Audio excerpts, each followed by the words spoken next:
আসসালামু আলাইকুম ভিউয়ার্স, আশা করি সবাই ভালো আছেন। আজকে কুরুলুস উসমান ১৮৪ ভলিউমের প্রথম ট্রেলার নিয়ে বিস্তারিত আলোচনা করব।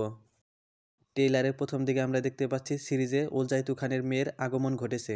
উলজাইতু খানের মেয়ের নাম হলো এহসান বুকে এবং তার ছেলের নাম সারগুন। মূলত উলুগান হলো এই নারীর অধীনস্থ একজন কমান্ডার।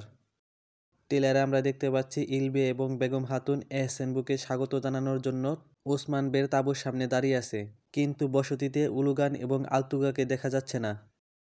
ট্রেলারে আমরা দেখতে পাচ্ছি এহসান বুকে কায়ী বসতিতে এসেই তার ক্ষমতা প্রদর্শন করছে এবং সে ওসমান বের আসনের উপরে মঙ্গল পতাকা লাগিয়ে দিয়েছে।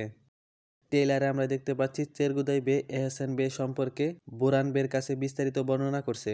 যেহেতু চেরগুদাই বে ছোটবেলা থেকেই মঙ্গলদের সাথে থেকেছে, তাই মঙ্গলদের সম্পর্কে তার বিশেষ ধারণা আছে। ট্রেলারে আমরা দেখতে পাচ্ছি ওসমান বে বালাহাতুনকে বলছে আমাদের আগামীর পথ চলা আরও কঠিন হয়ে যাবে। ট্রেলারে আমরা দেখতে পাচ্ছি এহসান বুকে ওসমান বের কাছে ফাতেমার জন্য বিবাহের প্রস্তাব পাঠিয়েছে। মূলত এহসান বুকে ওসমান বেকে নতজানু করার জন্য এই বিবাহের প্রস্তাবটি পাঠিয়েছে।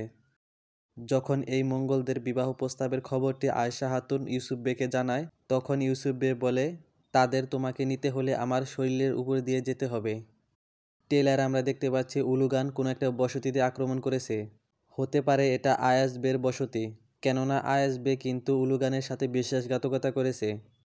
ট্রেলারে আমরা দেখতে পাচ্ছি ওসমান বে ঘোড়া ছুটিয়ে কোথাও যাচ্ছে। হতে পারে এটা যখন ওসমান বে শুনবে আয়াজ বের বসতিতে মঙ্গলরা আক্রমণ করেছে, তখন ওসমান বে আয়াজ বেকে সমর্থনের জন্য সেখানে ছুটে যাবে। ট্রেলারে আমরা দেখতে পাচ্ছি উরহান বে এবং ওসমান বে মঙ্গলদের সাথে বনের মধ্যে লড়াই করছে। হতে পারে এটা আয়াজ বের বসতিতে যাওয়ার সময় ওসমান বে রাস্তায় মঙ্গলদের মুখোমুখি হবে। হতে পারে এটা মঙ্গলদের টহলদার বাহিনী। ট্রেলারে আমরা দেখতে পাচ্ছি জঙ্গলে ইউসুফ বে মঙ্গলদের সাথে লড়াই করছে। ফাতেমা হাতুন এবং ওসমান বের আলপরা মঙ্গলদের সাথে লড়াই করছে একটা তুর্কি বসতিকে রক্ষা করার জন্য। হতে পারে এটা যারা ওসমান বের সাথে যুদ্ধে অংশগ্রহণ করেনি, এটা তাদের বসতি। কেননা মঙ্গলরা যখন আক্রমণ করে তখন কিন্তু তারা গুণে বেছে আক্রমণ করে না। হতে পারে এই রক্ষার কারণে পরবর্তীতে তারা ওসমান বের দলে যোগ দিবে। ট্রেলারে আমরা দেখতে পাচ্ছি ওসমান বে এহসান বুকের মুখোমুখি হয়েছে এবং এহসান বুকেকে তার ক্ষমতা দেখানোর কথা বলছে। এখানে আরেকটা বিষয় হলো, যেহেতু নতুন মঙ্গল কমান্ডার চলে এসেছে, তাই বর্তমানে উলুগানের ক্ষমতা একটু কমে গিয়েছে। উলুগান এখন ইচ্ছা করলেই যা ইচ্ছা তাই করতে পারবে না এবং আমাদের কাছে জোরালো তথ্য আছে খুব শীঘ্রই উলুগান কুরুলুস উসমান থেকে বিদায় নিবে। তো আজকের ভিডিওটি এ পর্যন্তই, দেখা হবে অন্য কোনো ভিডিওতে। সে পর্যন্ত ভালো থাকবে, সুস্থ থাকবে। আসসালামু আলাইকুম।